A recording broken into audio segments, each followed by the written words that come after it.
이 절기는 여러분 특별히 뭐 성경이 있다 그런 게 아니고요.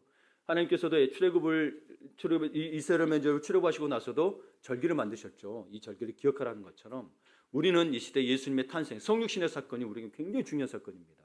예수님의 탄생과 그리고 그분이 다시 승천하시고 다시 오심을 기다리는 것을 우리가 잊지 말아야 된다는 사실입니다. 그래서 대림이라는 뜻은 오다라는 라틴어에서 유래되었고요. 교회력의 시작을 알리는 의미이기도 합니다. 그래서 대림절은 교회력의 시작이면서 메시아의 탄생과 오심을 경건하게 기다리는 기간입니다. 그래서 잊지 마시고 이 대림절이 그냥 하는 게 아니고 여러분에게 의미 있는 시간이 되기를 바랍니다. 특별히 우리 성경을 보게 되면 하나님은 수많은 예언자들을 통해서 다윗 언약도 있고 뭐 여러 가지 아브라함 언약도 있죠. 그러면서 메시아 언약을 이루어 가신다는 사실을 밝혀주셨습니다. 그래서 하나님의 말씀은 헛된 것이 아니라 반드시 성취되는 언약의 말씀입니다. 그렇지 않으면 우리가 말씀을 여러분 왜 보겠어요? 그렇죠? 그냥 동화책으로 보면 끝입니다. 그래서 여러분 오늘 보신 본문에는 예레미야 예언이 나와 있는데 예레미야 예언은 반드시 이루어질 것이었고 예수 그리스도를 통해 이루어졌습니다. 그러므로 예수 그리스도를 믿는 성도는 다시 오실 메시아를 기다리는 신앙이 되어야 한다는 거죠. 그렇죠? 여러분은 그래서 그 기다리는 신앙이 우리가 가질 수 있도록 이 절기가 바로 대림절 기간입니다. 그래서 여러분이 이 기간이 헛되지 않기를 바라면서 우리 또 이야기를 하면은 서울총각과 강원도 처녀가 서로 만나가지고 결혼을 약속했어요. 결혼식 치룰 날이 됐습니다. 신랑은 신부를 데리러 강원도 처녀이다 보니 강원도로 내려갔습니다. 근데 이 신랑이 좀 대단한 집안이었어요. 그래서 뒤에 뒤따르는 행렬도 좀 있었어요. 좀 있었어요. 그래서 그 마을에 이제 도착을 하게 됐어요. 먼 거리를 갔는데 동네 사람들이 서로 이 행렬을 보면서 아니 누구네 집에 잔치 오냐고 모두 물어보고 어리둥절한 거예요. 동네 사람들은 좀 그럴 수 있다고 쳐요. 그 놀라운 것은 당사자인 신부조차도 자기 집으로 이 신랑이 오는 것을 모르고 있는 것이었어요. 그러니 신랑이 얼마나 기가 막히겠어요? 그렇죠? 아니 오늘이 결혼식인데 아무런 준비도 하지 않고 있으니 어찌된 일이요? 어떻게 오늘이 결혼할 날인가요? 무슨 말이요? 우리가 떠날 때 오늘을 결혼하려고 약속하지 않았어. 알고 보니 이제 여러분 좀 옛날이잖아요. 서울 청각은 양력으로 강원도 천역 음력으로 나를 바라놓은 거예요. 그래서 이 두 사람 사이가 한 달 차이나 나인 거예요. 여러분 우리는 혹시 음력으로 나를 바라놓고 예수님을 느긋하게 기다리고 있는 건 아니신지 우리가 생각해 보자는 거예요. 슬기로운 처녀와 여러분 어리석은 처녀 있죠? 우리는 어떻게 기다리고 있습니까? 우리는 다시 오실 예수님을 사모하는 마음으로 기다리면서 그날을 늘 준비해야 할 것입니다. 정말 사모하는 마음 있으시죠? 그래서 오늘 말씀은요, 다윗의 자손 가운데서 공의와 정의로 그 백성을 통치할 한 의로운 왕이 나심으로 그를 통해 유다가 구원을 얻게 될 것이라고 예언하는 말씀을 기록하고 있습니다. 모든 죄와 사망의 권세에서 우리를 해방시키고 우리를 통해 새로운 공동체의 모형인 메시아 왕국, The Kingdom of 메시아를 건설하겠다고 말씀하십니다. 그래서 예언자는 이 날을 갈망했던 거예요. 그래서 오늘 표현해 보게 되면 그날이 오면, 그날 그때가 되면 이라고 하면서 그날을 간절히 소망하고 있는 심정을 나타내고 있습니다. 그러면서 여러분 예레미야서를 보게 되면 그날이 오면 어떻게 되냐면 그의 나라가 번성하게 되고 온 백성이 온전하게 되고 하나님과 아름답고 거룩한 교제가 이루어지게 될 것을 이 선지자는 갈망하고 있었습니다. 그래서 예언자는 그날 오기를 소망하고 있었습니다. 그렇다면 그날이 오면 어떠한 일이 일어나게 되는 걸까요? 그날이 오면 어떠한 방식으로 그 나라가 번성하고 성도들이 회복되는 걸까요? 그래서 오늘 그 말씀을 통해서 볼 때 오늘 15절에 그날 그때 이야기하죠. 그날 그때에 볼까요? 내가 다윗에게서 한 공의로운 가지가 나게 하려니 그가 이 땅에 정의와 공의를 실행할 것이라 이야기합니다. 그날 그때에 그때 뭐가 나온 거예요? 첫 번째 보게 되니까 한 공의로운 가지가 나게 하실 거라는 거예요. 이스라엘의 영원한 회복 예언은 하나님께서 다윗에게서 공의로운 가지가 나게 하신다는 예언으로 시작되고 있습니다.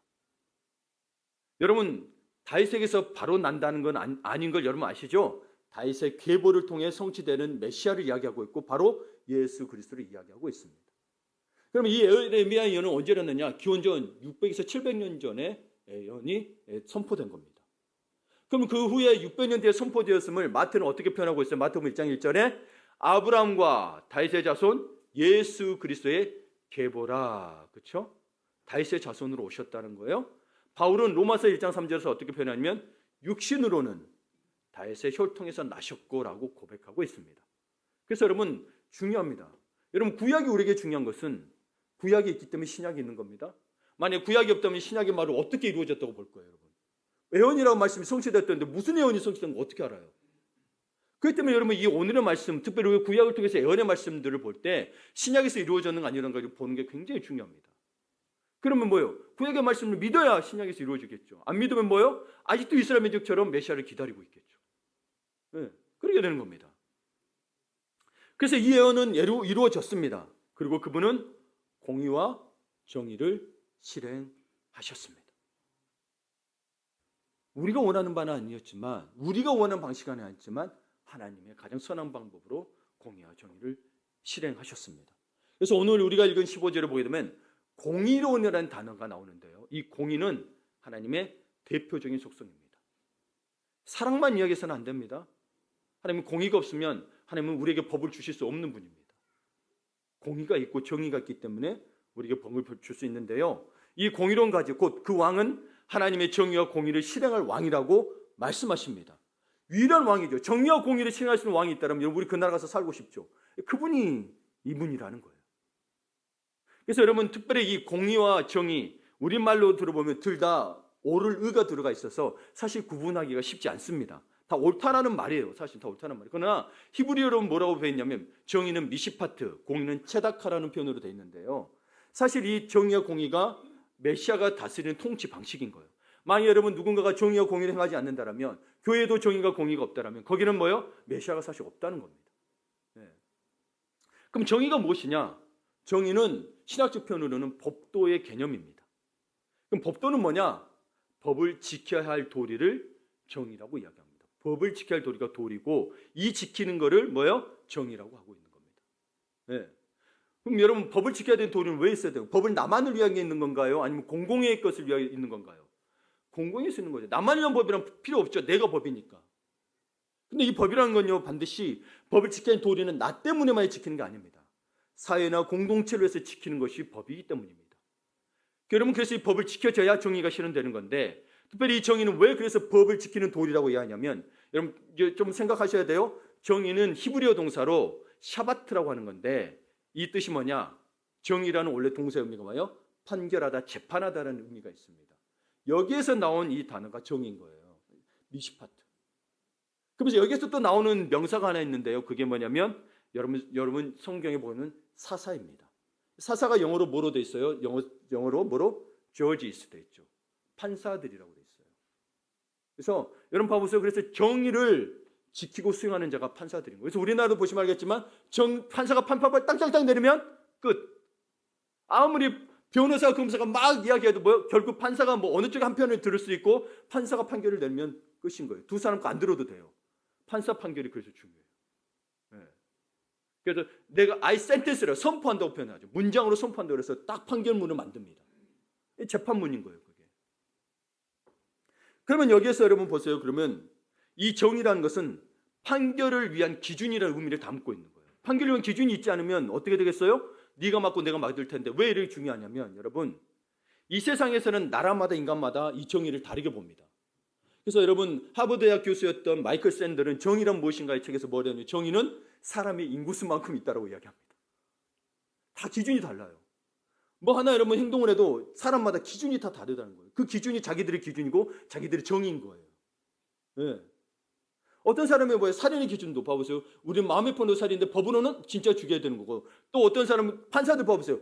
여러분 똑같이 죽였는데 판결에 봐서 어떤 사람은 징역 1년, 어떤 사람은 10년, 어떤 사람은 종신형, 어떤 사람은 사형 다 달라요. 어떻게 판결을 내리는지 각자 기준이 다른다는 거예요. 그렇기 때문에 여러분 우리의 기준의 정의의 기준은 거룩하신 하나님이 돼야 절대 기준이 되는 거예요. 그분이 거룩하시니까. 인간은 정의를 세울 수가 없어요. 그래서 다 자기가 맞아요. 판사를 세웠어도 뭐예요? 돈 있는 사람이 그 판결을 가져갑니다. 그렇죠? 그래서 여러분 아시죠? 유전, 무전, 무전, 유죄. 그게 세상에 판치고 있잖아요. 물론 정의로운 판사들도 계세요.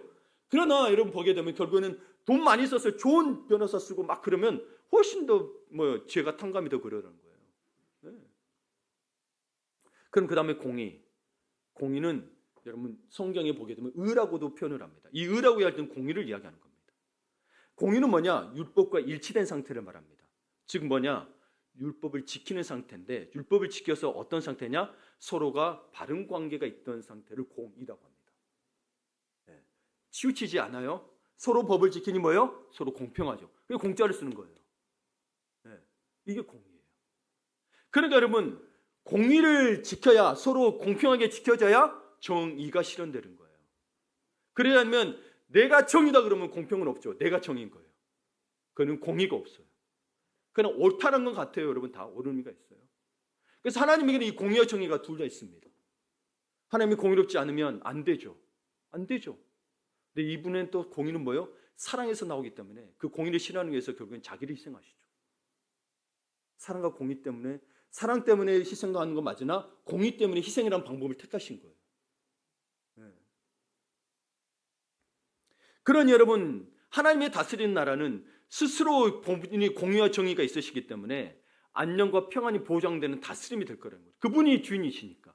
예수님이 다스리니까. 그러니까 우리는 예수님이 오시는 그날은 뭐예요? 그래서 다들 기다리고 있는 거예요. 여러분 다들 기다리고 계시죠? 근데 뭐예요? 죄가 죄인 줄 모르고 죄를 즐기거나 기득권을 놓지 못하는 이들은 기다리지 않습니다. 왜요? 자기 마음대로 하거든요. 그렇잖아요. 내가 이거 하고 싶은데 주님은 못하게. 나는 가서 마음껏 하고 싶고 사람도 때리고 싶은데 주님은 못하게. 그러면 주님의 나를 기다리지 않는 거예요. 근데 또 유토피아는 기다리죠. 아무 걱정 의심 없고 건강하게 행복하게 사는 유토피아는 기다립니다. 근데 인간 세상에 그게 있을 수는 없죠. 여러분 너무 유명한 이야기인 거예요. 여러분 하여튼 어느 철학자가 얘기했는데 그렇게 착한 사람들 모아갖고 섬에 보냈어도 거기에 뭐가 형성이 돼요? 권력이 형성됩니다. 지도자가 형성되고요. 피지배제가 형성되고요. 괴롭힘 당하고요. 다 똑같더라는 거예요. 나는 가장 착해도 착한 사람 가서 모아놔도 그 일은 발생이 되더라는 거예요. 그러니 여러분 우리는 그날을 정말 기다려야 돼요. 대림절. 탄생도 기다렸지만 이렇게 오셨어요. 그래서 탄생을 늘 그렇게 생각하죠. 그리고 뭐요? 주님의 다시 오심을 늘 기다려야 된다는 사실입니다. 예. 그래서 하나님의 회복이 이루어지는 데는 공의로 한 가지를 통해서 이루어진다는 거예요. 예수 그리스도 통해서 이루어진다는 겁니다. 그래서 그분의 탄생은 육적인 혈통만이 중요한 거예요. 다윗을 가문에서 태어났지만 육적인 혈통만이 중요한 게 아니고 그 이유가 뭐냐? 예수님이 다스리는 그 메시아가 다스리는 기름 부은 자. 메시아 뜻이 기름 부은 자는 뜻이거든요. 그리스도가 메시아가 같은 말이에요. 그 다스리는 나라가 육에 속한 나라가 아니기 때문입니다. 예수님이 그 법정에 끌려갔을 때 빌라도 앞에서 이야기합니다. 내 나라는 이 세상에 속한 것이 아니다라고 이야기합니다. 너는 무엇 때문에 그렇게 하냐 그랬더니 내 나라는 이 세상에 속한 것이 아니다. 그래서 하나님의 나라의 존재 방식. 우리 먼저 그 나라를 구하라 했잖아요. 하나님의 나라를 늘 구하고 있는데 뭔지 모르잖아요. 하나님 나라의 존재 방식은 육에 속한 게 아니라 영적으로 존재한다는 사실입니다. 그래서 누가복음에 보게 되면 천국이 저기 있다 여기 있다가 아니라 뭐요? 네 안에 있느니라고 하는 거예요. 이게 만약에 여러분 물리적으로 존재하게 되면 이 땅에 존재하게 되면 우리 안에 어떻게 들어와요? 못 들어오죠. 예. 그래서 여러분 그분은 영에 속한 하나님의 나라를 다스리는 분이란 거예요. 그래서 성령으로 잉태되셨고 성령으로 탄생하신 거예요. 예. 인간의 방법이 아니라. 사랑하는 성도 여러분, 그러면 우리 하나님은 공의로운 한 가지신 예수 그리스도를 보내주겠다고 약속하셨고 그 말씀이 분명히 성취됐습니다. 그걸 믿으셔야 됩니다. 그렇지 않으면 여러분 유대교로 가셔야 돼요. 유대교는 아직도 메시아를 기다리고 있습니다. 네, 메시아가 아직 안 왔어요. 그러니까 여러분 우리의 생각과 마음을 이 주님을 생각하면서 대림절 첫 주를 보내면서 생각하셔야 돼요. 연말이라 바쁘시겠지만 바쁘셔서 모임도 많고 회식도 많죠. 여러분 그걸로 제발 채우지 마시고 약속 지키시는데 다시 오실 그분을 여전히 소망하고 갈망하며 주님의 은혜에 깊이 젖어들어 사랑과 평강이 넘치는 은혜를 누리시기를 축복합니다. 누리지 않으면 진짜 여러분 술에 찌들고 회식에 찌들고 잠 못 자서 찌들고 일에 찌들고 여러분 너무 찌들어요. 그러면 2025년 어떻게 맞이하실 거예요? 또 힘들어서 또 그렇게 맞이해야 된단 말이에요. 야, 여러분 그렇습니다. 그렇습니다. 그래서 그날 오게 되면 의론 한 가지가 나오는 거, 공의로 의론 한 가지. 그 다음 두 번째로 그날, 그때가 되면 16절 3번절에 보게 되면 같이 읽어볼까요? 그날에 유다가 구원을 받겠고, 예, 공의로운 한 가지가 오셨고요. 그리고 유다가 구원을 받겠고 예루살렘이 안전히 살 것이다. 그러니까 우리 자신을 넣어도 돼요. 내가 구원을 받고 내가 안전히 살 것이라는 거죠. 그러니까 여러분, 그리스도께서 왕으로 오실 것이기 때문에 왕이 거주하게 될 예루살렘도 그분이 통치하시니 안전하게 될 것이라는 것입니다. 하지만 역사적으로 볼 때, 지금도 볼 때 예루살렘이 정치적으로 안전하게 되었습니까? 안 되었죠. 안 되었죠. 그렇기 때문에 예루살렘이 안전하게 거하게 된다는 것은 정치적이고 사회적인 차원에서 이루어진 것이 아니라 영적인 차원에서 받게 되는 복을 의미한다고 볼 수 있습니다. 여러분, 그래서 예수님 뭐였죠? 내 나라는 이 세상에 속한 것이 아니라. 에베소서 6장에도 뭐예요? 이 세상은 뭐예요? 악한 것들이 판을 치고 있다고 이야기하고 있죠. 근데 만약 예수님이 정치적이고 사회적이었으면 오병이어 사건, 물고기 2마리와 빵 2마리를 5,000명이 먹고 12광지가 남았어요. 그 사건이 얼마나 놀랐겠어요, 여러분 백성들이. 진짜로 놀랐으니까 찾아온 거예요. 우리의 지도자가 되어주십시오. 그럼 예수님이 정말 그럴 마음이 정치적이고 사회적이었으면 그때 그들을 요구를 들어주고 왕이 되고 로마를 반역했어야 됐습니다. 주님은 그러지 않았습니다. 그들의 지도자가 되지 않았고 그분은 십자가 형벌을 선택하셨습니다. 그게 승리의 방법입니다. 그러니까 여러분, 결국 우리 하나님의 백성된 우리는요, 우리가 살 수 있는 것은 세상에서 어떤 여러분 유대인들처럼 그때 메시아 와가지고 온 세상을 우리가 다 다스릴 거야, 유대민족이 다 다스릴 거야, 그런 개념이 아니라 정말 예수 그리스도를 진정한 나의 왕으로 모셔드려야 우리는 살 수 있는 거예요. 왜냐하면 그리스도 안에 생명이 있기 때문입니다. 영생이 있기 때문입니다. 그 어느 것에도 영생이 없습니다. 여러분, 이대로 살이 이대로 죽으면 끝인데 그 다음이 있다라는 거예요. 영원한 형벌이냐, 영원한 생명이냐. 이게 끔찍한 일입니다. 이 땅의 삶은 잠시 살다 가는 거니까요. 여러분, 아무리 과학적으로 신경을 쓰고 유전자라고 해도 여러분 지금까지 보세요. 1000년을 산 사람 있습니까? 200년 산 사람 봤습니까? 길어봐야 120년까지. 모세도 120년 살았던가요? 130년이던가? 숫자가 늘 헷갈립니다. 근데 살아봐야 여러분 봐보세요. 뱀파이어 있잖아요. 뱀파이어는 여러분 이야기입니다. 피를 먹고 영원히 산다는 뱀파이어. 우리는 예수 보혈을 먹고 영원히 그 세상에서 살아요. 그러니까 여러분, 우리 영혼육이 다 살기 위해서는 예수 그리스도를 찾아야 됩니다. 그래야 여러분 하나님 나라가 우리 안에 임합니다. 목마른 사슴이 시냇물을 찾기에 갈급한 영혼이 되어야 되고 예수를 통해 우리를 다스린 영이 곧 살리는 영이기 때문입니다. 그래서 요한복음 6장 63절을 보게 되면 살리는 것은 영이니 육은 무익하니라. 내가 너에게 이른 말은 영이요 생명이라. 예수님이 이런 말을 여러분 다 기억하십니까? 못하시면 그래서 우리 성경 자꾸 찾아보셔야 돼요. 안 그러면 뭐가 생명 말인지 몰라요. 정말입니다. 여러분, 우리가 정말 이 살리는 것이 돼야 되는데 우리는 죽이고 있는 게 너무 많다는 사실입니다. 그래서 우리는 어떻게 죽이냐면 특히 부부간에 또 우리 형제간에 어제는 새벽 3시인가 우리 애들 소리가 들려요. 거실에서 한 놈이 나와서 자면 한 놈이 무섭다고 나와서 자요. 근데 소파에서 자고 있는데 막 싸우는 소리가 들려요. 나갔어요. 새벽 3시에. 왜 싸우냐 그랬더니 선을 넘어왔대. 소파가 자는데 가운데 선을 또 갈라놔서 이제 키가 컸잖아요. 다리가 이렇게 쭉쭉 떠보니까 다르니까 선을 넘어왔다고 서로 야단인 거예요. 내가 구부렸는데 그래 넘어왔잖아 싸우는 거예요. 여러분, 그 모습 보면서 어떻게 살리는 거예요, 죽이는 거예요?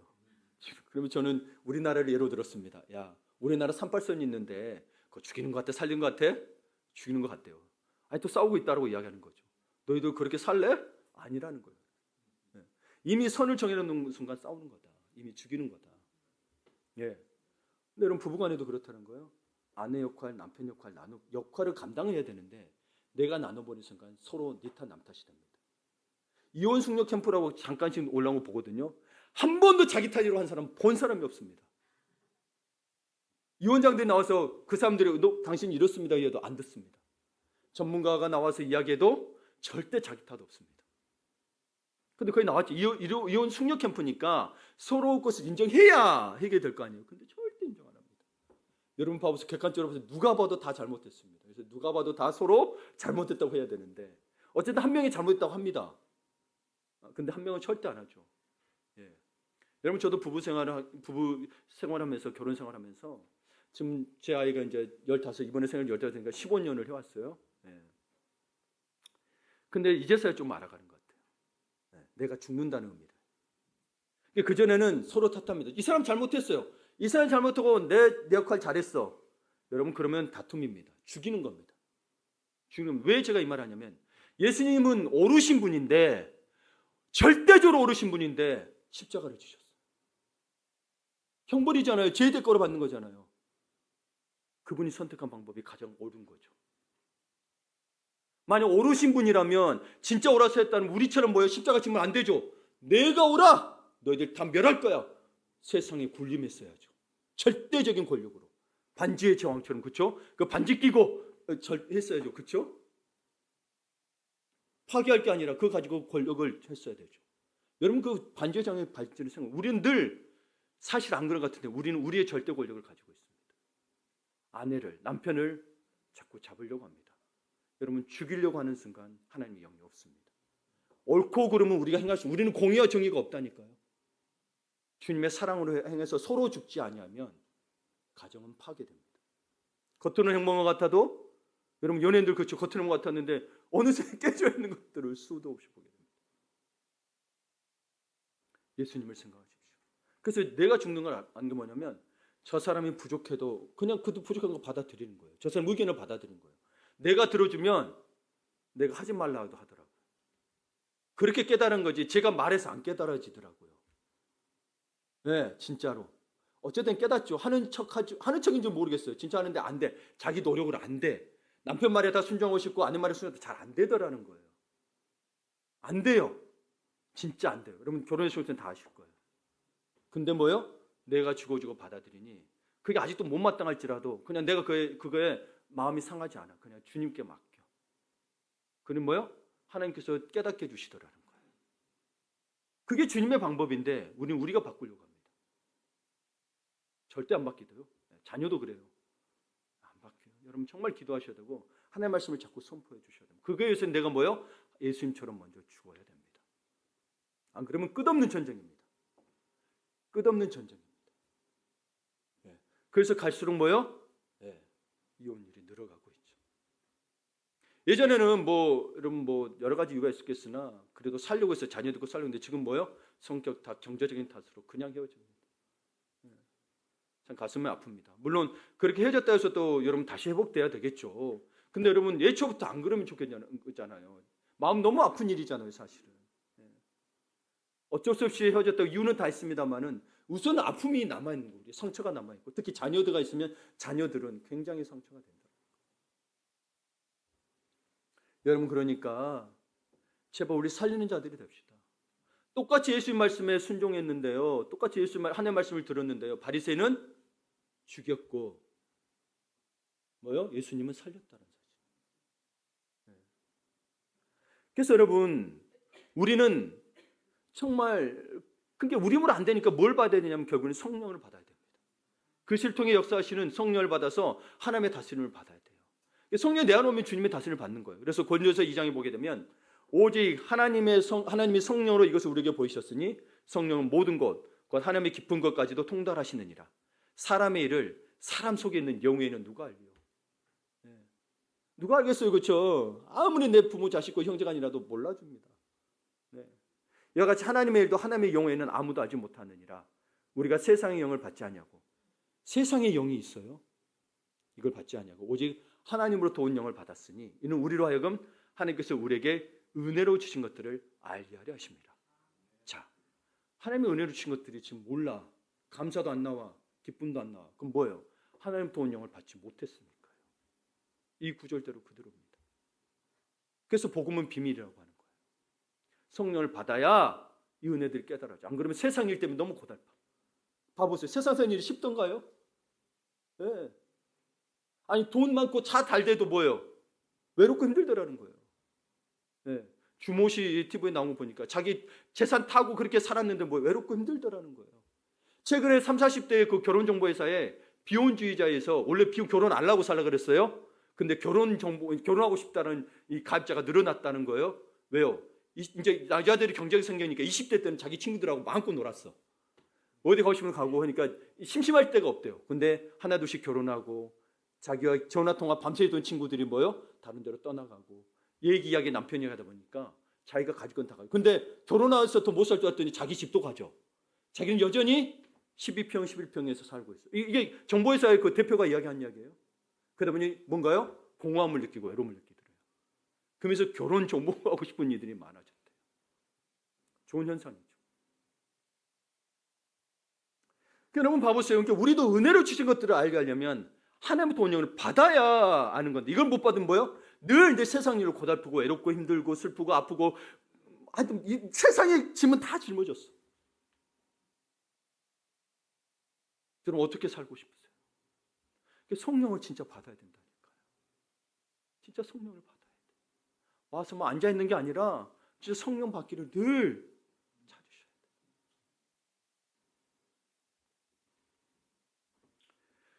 그러면 우리는 늘 우리를 살리는 예수 그리스도를 간절히 기다리는 경건한 삶이 되어야 됩니다. 예. 그래서 그 다음에 우리는 그날이 되면 그때가 되면 우리가 세 번째로 받을 게 뭐냐면 16절 하반절 말씀입니다. 제가 읽어드릴게요. 이 성은 여호와는 우리의 의라는 이름을 얻으리라. 여호와의 의라는 이름을 얻을 거라는 거예요. 이 성, 예루살렘 성. 어렵죠. 근데 포전세변유는 뭐라고 되어 있냐면 주님은 우리의 구원이시다. 그럼 뭐가 좀 빠지게 되냐면 의라는 게 좀 빠지게 됩니다. 이미 공의와 정의를 행하신다고 되어 있는데 포전세변유가 말이 틀렸다는 게 아닙니다. 이분이 구원이시다는 게 맞아요. 왜요? 그분이 의로운 분이시기 때문에 가능하다는 거예요. 그래서 이 우리 의라는 이름을 좀 강조하고 싶은 이유는 뭐냐면 우리가 구원받을 만한 의로움이 전혀 없음에도 불구하고 하나님의 더 깊고 넓은 공의, 이 공의, 다시 말해서 하나님의 주권에 의해서 우리를 살리시고 의롭게 해주셨다는 거예요. 무슨 말이냐? 여기에 공의는 또 사랑이 있다는 거예요. 만약 공의대로 한다면 우리는 다 지옥 가야 돼요. 죄 안 지은 사람 있어요? 마음으로 죄 한 번 안 지은 사람 있어요? 내가 여러분 그래서 아무것도 몰라서 뭐 수족을 못 움직이니 세상에도 못 나가고 TV도 안 봤어. 죄 없다고 싶겠지만 마음으로 죄를 안 지을까요? 죄를 안 지은 이는 아무도 없습니다. 예. 그래서 바울은 자신이 의롭게 된 것이 율법에서 난 것이 아니라 그리스도를 믿는 믿음으로 된 것이라고 분명하게 고백합니다. 빌립보서 3장에 보게 되면 또한 모든 것을 해로 여김은 내 주 예수 그리스도 예수를 아는 지식이 가장 고상하기 때문이라. 내가 그를 위하여 모든 것을 잃어버리고 배설물로 여김은 그리스도를 얻고 그 안에서 발견되려 함이니 내가 가진 의는 율법에서 난 것이 아니요 오직 그리스도를 믿음으로 말미암은 것이니 곧 믿음으로 하나님께로부터 난 의라. 율법에서 난 게 아니고 그리스도를 믿음으로 말미암은 거예요. 그런데 그것도 뭐예요? 하나님께로부터 난 의래요. 하나님이 그렇게 해주지 않으시면 내가 하나님을 믿는다고 해도 나는 공의에 의해서 지옥 가라면 지옥 가야 돼요. 이게 엄청난 내게 아니라는 얘기예요. 특별히 여러분 이 본문을 보면서 여러분 좀 오해하지 말 것은 배설물이라고 돼 있어요. 주 예수 그리스도 아는 지식이 가장 고상하니까 다른 걸 배설물로 여겼다고 하면서 세상의 지식을 버리라는 단순한 의미로 설교하신 분들이 계셔서 정말 여러분 그 의미가 아닙니다. 세상의 지식을 버리라는 게 아니고요. 여러분 먼저 이 배경을 좀 알아야 되는 게 뭐냐면 바울이 가장 싸웠던 게 뭐냐면 율법주의입니다. 그러면서 왜 그리스도를 아는 지식이 가장 고상하다고 이야기하냐면 본인 자신이 율법주의 세계관에 살고 있었어요. 율법을 가장 가치 있는 걸 이겼고 누구보다도 율법을 잘 지켰어요. 근데 그게 죽이는 거였다는 거예요. 살리는 게 아니고 너 안 지키면 죽어! 다 죽이는 거였어요. 다 율법을 지킬 자가 없잖아요. 자기는 살 것처럼. 근데 그 세계관이 가치관이 바뀌었다는 거예요. 율법이 가장 소중했다라면 이제 뭐예요? 그리스도를 아는 것이 가장 소중하다는 거예요. 그러면서 하는 이야기가 뭐예요?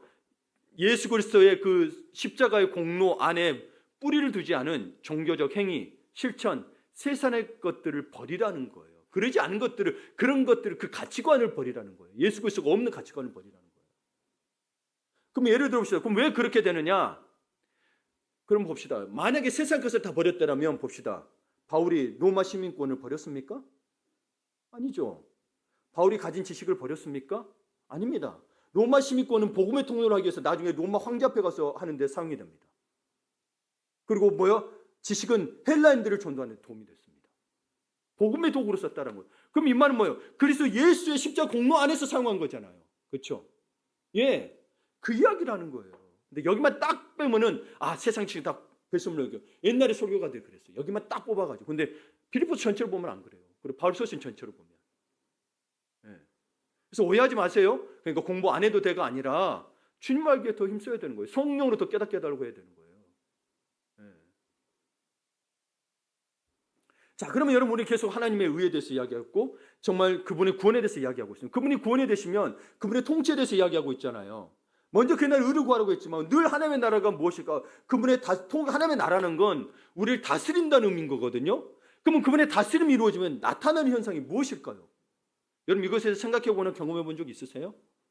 저는 늘 하나님 나라에서 생각하다 보면 하나님 나라가 무엇일까 해서 고민합니다. 그래서 로마서 5장 18절도 보기는 뭐냐면 하나님 나라는 의와 평강과 희락이라고 그랬어요. 그럼 여러분 여기에서 가장 대표적인 거 뭐예요? 하나님의 나라에 임하면 뭐가 나타나느냐? 평안이 나타납니다. 마음의 평안이 있습니다. 이미 로마서에서도 이야기했어요. 의와 평강과 희락이니라. 대표적인 게 평안이에요. 내 마음이 평안이에요. 그 평안이 온다면 기쁨이 오는 거예요. 근데 순차적이진 않아요. 그냥 한꺼번에 와요. 근데 굳이 우리 마음을 먼저 이렇게 되니까. 예. 그러니까 요동치던 마음이 잔잔해지고요. 불안하고 두렸던 마음에 기쁜 평안이 찾아옵니다. 그리고 감사와 찬양의 고백이 터져 나옵니다. 이게 없으면 난 아직 하나님 나라가 내 안에 없는 거예요. 그 나라가 물리적인 게 아니라 그랬잖아요. 근데 우리에게 마음이 임하면 물리적으로 나타나긴 해요. 근데 먼저 내 마음이 먼저 임해야 되잖아요. 너희 안에 있다고 그랬잖아요. 네. 그러니까 이스라엘 백성들이요 포로로 끌려갔을 때 얼마나 절망적이었어요. 70년 동안 포로. 그러니까 우리의 이 포로 생활은 뭐가 가냐면 우리가 하나님을 만나지 못한 하나님의 다스림을 받지 못한 예수 그리스도의 통치를 받지 못하는 상태를 다 포로 상태예요. 왜요? 이건 어거스틴이 이야기했죠. 죄의 노예 상태라고. 그렇죠? 죄의 노예예요. 다 마음껏 행하니까 자유롭다고 생각하는데 뭐예요? 죄의 노예 상태라는 거예요. 죄의 노예 상태예요. 죄를 그러니까 안 지으면 안 돼. 너무 짓고 싶은 거예요. 왜요? 죄가 주인이니까. 그거예요, 여러분. 그거 자유가 아니에요. 자유는 여러분 진리 안에서 지켜져야 진짜 자유인 거예요. 서로 해가 되지 않고 공의와 정의가 지켜지는 곳에서 지켜져야 진짜 자유인 거죠.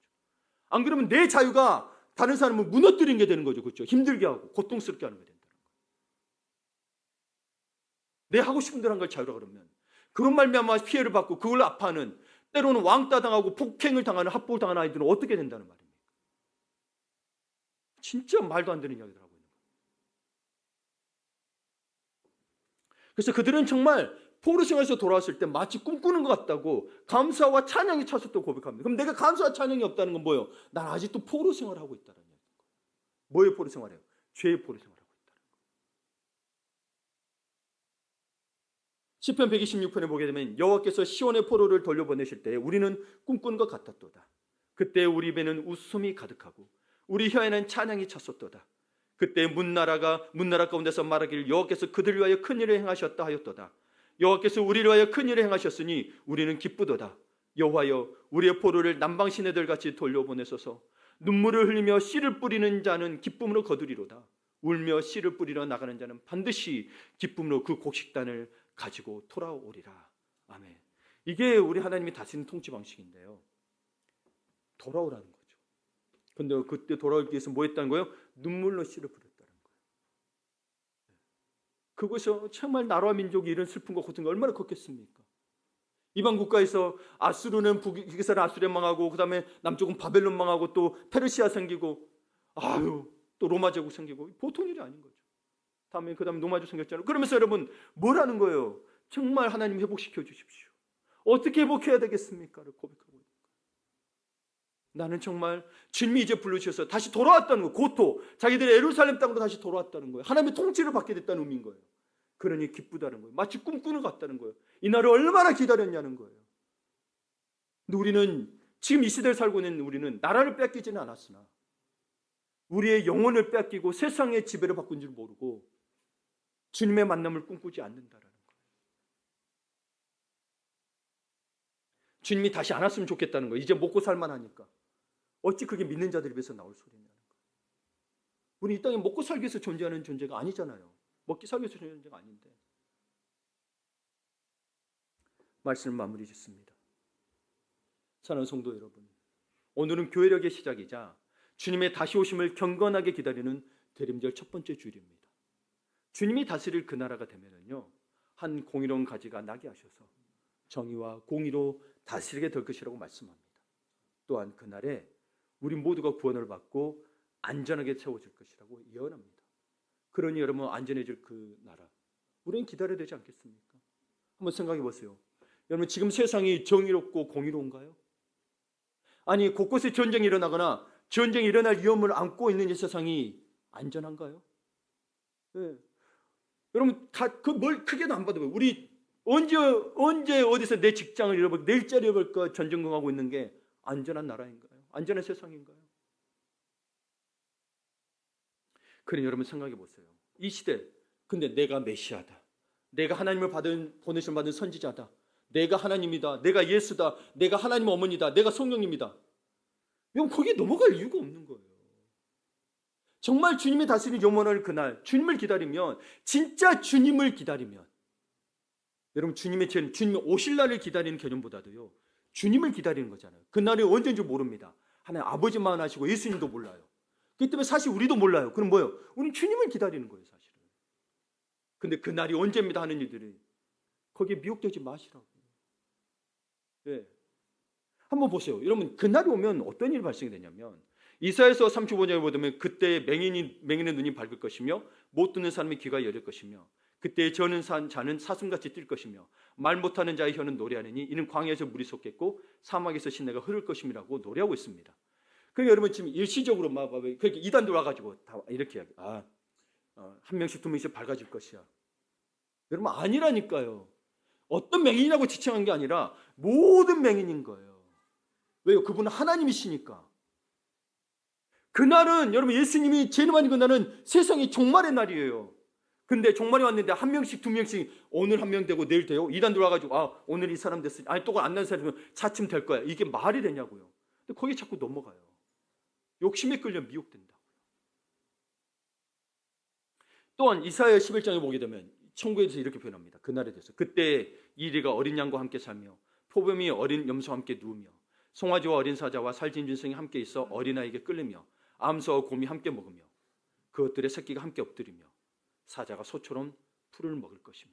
그렇죠 여러분? 지금 보면 여러분, 비건이든 채식주의자들 막 고기 먹는다고 난리잖아요. 환경오염 때문에. 여러분, 그때가 되면 그거 갖고 안 싸워도 돼요. 사자가 풀을 먹는데요. 서로 죽일 일이 없어. 우리는 뭘 먹는지 안 먹는지 나와 있지는 않지만 하여튼 이 세상에서 먹는 건 아니겠죠. 더 이상 죽이는 일은 없어지겠죠. 정먹는 아이가 독사의 구멍에서 장난하며 젖된 어린이가 독사의 굴에 손을 넣을 것이라. 내 거룩한 삶 모든 곳에서 해됨도 없고 상함도 없을 것이니 이는 물이 바닷물 덮음 같이 여호와를 아는 지식이 세상에 충만할 것입니다. 아멘. 여러분 생각해 보세요. 그분은 하나님이세요. 근데 이단들 와가지고 야 오늘은 이 정도 되고 내일은, 그분은 하나님이 세상의 종말이라니까요. 그러면 한 번에 다 이렇게 되지. 하루는 곰이 풀 먹고 내일은 사자가 풀 먹고, 그게 아니라니까요. 조금만 생각해 보면 그분이 하나님인 걸 진짜 믿고 인정했다라면 이단에 안 넘어갈 텐데 넘어가요. 그분은 하나님이라니까. 모든 걸 창조하시고 우리에게 생명 주신 분이라니까요. 그러므로 우리는 그날을 더욱 크게 소망해야 되는 거예요. 그러니 여러분, 이 땅에서는 우리 마음에 하나님 나라가 임하도록 간절히 기도하는 자세가 필요한 거예요. 어떻게 기도해야 될까요? 주님, 사막과 같은 내 삶에 찾아와 주옵소서. 주님, 사막과 같이 죽음의 영이 가득한 내 삶에 찾아와 주셔서, 맨날 죽고 싶잖아요. 네, 내 영에 찾아와 주셔서 꽃이 피고 향이 나게 하여 주옵소서. 주님, 정글과 같은 우리의 삶에 오셔서 모든 약한 자들과 함께 등굴며 기뻐할 수 있는 참 사랑과 기쁨이 회복되는 은혜가 있게 하여 주옵소서. 기도하십니다. 그게 우리가 기다리고 있는 거예요. 그래야 진정한 하나님의 나라가 여러분의 삶에, 저와 여러분의 삶에, 우리의 삶에 가득하기를 바랍니다. 그럼 어떻게 되느냐? 두려움이 변하여 희망이 됩니다. 맨날 화나고 짜증나고 마음에 안 듭니까? 예. 그 두려움이 변하여 분노가 변하여 기쁨이 됩니다. 세상 고통, 아픔, 슬픔 있죠. 그 변화는 뭐예요? 찬송이 되고 감사가 된다라는 거예요. 여러분, 그거 누리고 싶지 않으세요? 이 땅에 사는 동안이라도? 저 천국에서만 누린 게 아니라 이 땅에서도 그럴 수 있대요. 우리 마음에 임하면. 정말 그렇게 되는 은혜가 있기를 축원합니다. 아멘.